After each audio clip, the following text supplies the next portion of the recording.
છે, હું છું અક્ષય। મહાકુંભમાં આવતીકાલે થશે મહાસ્નાન। કરોડો શ્રદ્ધાળુઓ લગાવવાના છે આસ્થાની ડૂબકી।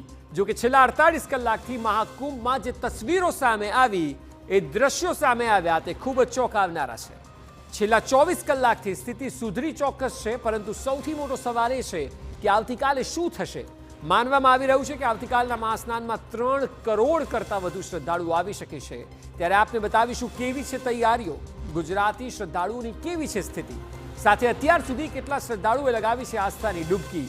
સંગમમાં હાલ સ્નાન કરવા હોડ લાગી છે। દેશના ખૂણે ખૂણેથી લોકો આવી રહ્યા છે। છેલ્લા 24 કલાકમાં પણ દેશભરમાં લગભગ 1 કરોડ લોકો આવ્યા છે અને હજુ પણ અનેક શ્રદ્ધાળુઓ રસ્તામાં છે। ત્યારે જુઓ શ્રદ્ધાળુઓનો મહાસાગર।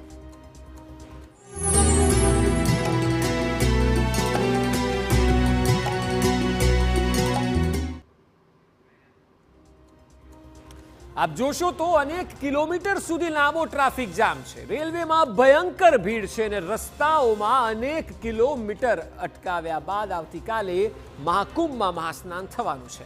પૂનમના દિવસે સ્નાનનો વિશેષ મહિમા છે, ત્યારે દેશભરમાંથી કરોડો શ્રદ્ધાળુઓ મહાકુંભમાં આવ્યા છે।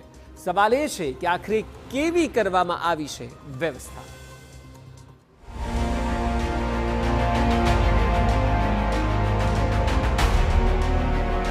મહાકુંભમાં ભયંકર ભીડ, કેવી છે મહાસ્નાનની તૈયારીઓ,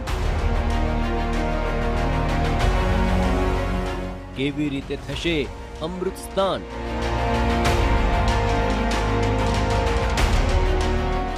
શું કરી રહ્યું છે તંત્ર। મહાકુંભમાં હાલ શ્રદ્ધાળુઓનો મહાસાગર જોવા મળી રહ્યો છે। દેશના ખૂણે ખૂણેથી ભક્તો હાલ સંગમમાં સ્નાન કરવા માટે ઉમટી પડ્યા છે, જેને કારણે મહાકુંભમાં ભારે ભીડ જોવા મળી રહી છે।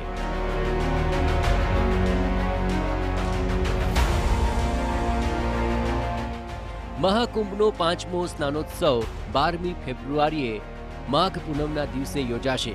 ત્યારે હાલ શક્યતાઓ છે કે અમૃત સ્નાનમાં મોટી સંખ્યામાં શ્રદ્ધાળુઓ આવી શકે છે। માનવામાં આવી રહ્યું છે કે મહાકુંભમાં બુધવારે 1 કરોડ કરતાં વધુ શ્રદ્ધાળુઓ સ્નાન કરી શકે છે, જેના કારણે વિશેષ તૈયારીઓ કરવામાં આવી છે। મેળા ક્ષેત્રમાં વાહનો માટે નો એન્ટ્રી રહેશે।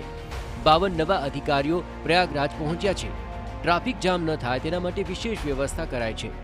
ક્રાઉડ મેનેજમેન્ટ નિયમનો કડક અમલવારી કરવામાં આવશે।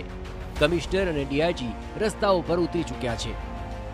મહાકુંભ 2025 ઇતિહાસમાં સૌથી મોટા ભક્તોના મેળાવડાનું સાક્ષી બની રહ્યું છે। અત્યાર સુધીમાં 45 કરોડથી વધુ શ્રદ્ધાળુઓએ સંગમમાં પવિત્ર સ્નાન કર્યું છે અને દરરોજ લાખો લોકો પ્રયાગરાજ આવી રહ્યા છે।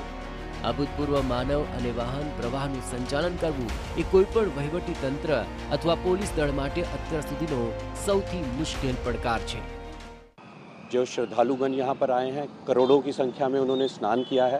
हमारे लिए ट्रैफिक ज़रूर एक चैलेंज रहा है और बीच में कुछ फेजेस में जैसे वीकेंड्स में भी बहुत भारी संख्या में वाहन का आगमन यहाँ पर हुआ था। उसको दृष्टिगत रखते हुए जो हमारा पुलिस बल यहाँ पर तैनात है, जो हमारे प्रशासनिक अधिकारी यहाँ पर तैनात हैं, अथक परिश्रम करते हुए उन्होंने जो भी सिचुएशंस आई उनको रिजॉल्व किया। अभी आप देखेंगे कि बहुत सुगम तरीके से यातायात यहाँ पे चल रहा है।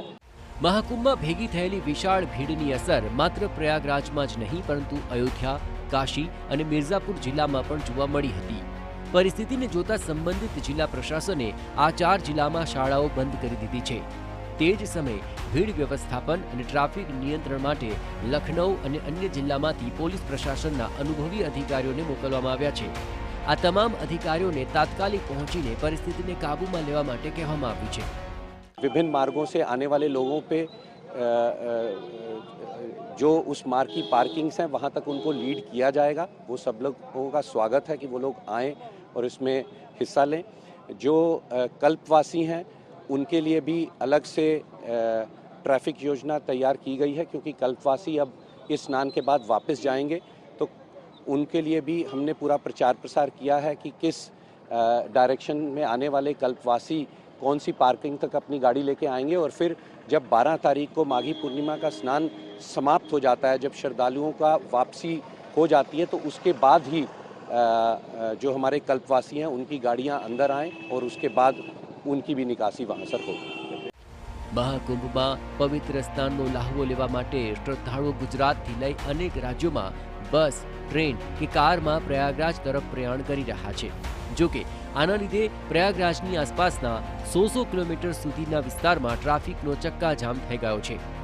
લાખો વાહનો રસ્તા પર એકદમ સ્ટક થઈ ગયા છે, ઊભા રહી ગયા છે અને કલાકો સુધી 1 ઇંચ પણ વાહન આગળ ન વધી શકે તેવી સ્થિતિનું નિર્માણ થયું છે. આનાથી બાળકોથી લઈને વડીલ વૃદ્ધ મુસાફરો પરેશાન થઈ ઉઠ્યા છે. અહીં તેમને ટ્રાફિક જામમાં 15 કલાક સુધી ઊભા રહેવું પડે તેવી સ્થિતિનું નિર્માણ થયું છે. જોકે છેલ્લા કેટલાક કલાકોથી ટ્રાફિક જામથી લોકોને થોડી રાહત મળી છે.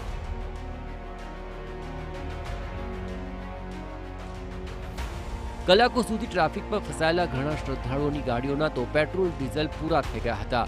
હવે આગળ તેમનું વ્હીકલ વધી શકે એમ જ ન હોય એવામાં નજીકમાં ક્યાંક પેટ્રોલ પંપ પણ ન મળતા લોકો અટવાઈ પડ્યા છે.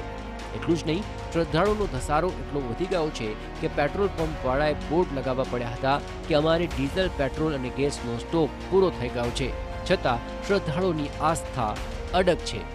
જોકે મહાજામના દ્રશ્યો તંત્રની વ્યવસ્થા પર સવાલ ચોક્કસ ઊભા કરી રહ્યા છે. Bureau report, TV9. આપે જોયું, શ્રદ્ધાળુઓ 300 કિલોમીટર